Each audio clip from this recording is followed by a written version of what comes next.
काश हर बहू ससुर को पिता समझे, तो ऐसा ना हो।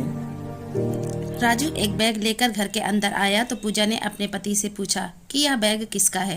राजू ने पत्नी को कहा कि पापा का बैग है। यह सुनते ही पूजा भड़क गई और बोली कि अभी अभी तो तुम्हारे पापा आए थे, एक हफ्ता भी उन्हें गए नहीं हुआ है और फिर से आ गए। ठीक है, तुम और तुम्हारे पापा रहो, मैं तो जा रही हूँ अपने मायके। पूजा ने जोर जोर से बात करने लगी जिससे आवाज़ बाहर वाले कमरे तक चली जाए और पापा उसकी बात सुन लें और वापस चले जाएं। राजू ने पूजा को धीमे धीमे बोलने का इशारा किया पर पूजा को कोई फर्क नहीं पड़ा। उसने चिल्लाते हुए कहा कि मैं रोज़ रोज़ तुम्हारे पापा मम्मी को नहीं खिला पाऊंगी।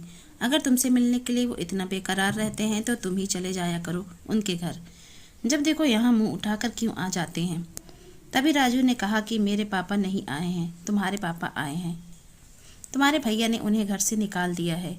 मुझे पता चला तो मुझे लगा कि अगर मेरे भैया मेरे पापा को इस तरह से निकाल देंगे तो मुझे बुरा लगेगा।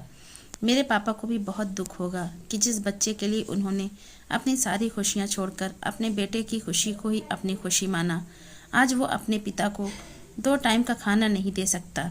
इसलिए मैं तुम्हारे पापा को अपने साथ ले आया।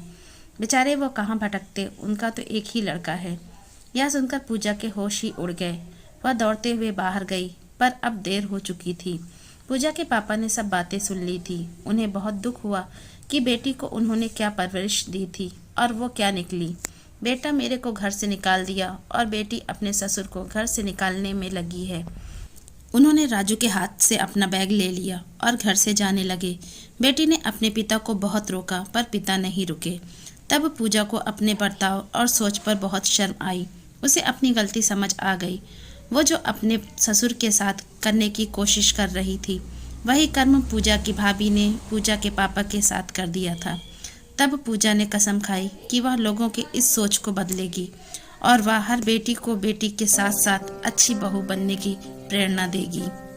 अगर मेरी ये कहानी आपको अच्छी लगी हो तो प्लीज़ मेरे चैनल को लाइक, सब्सक्राइब और कमेंट करके हमें ज़रूर बताइए। धन्यवाद।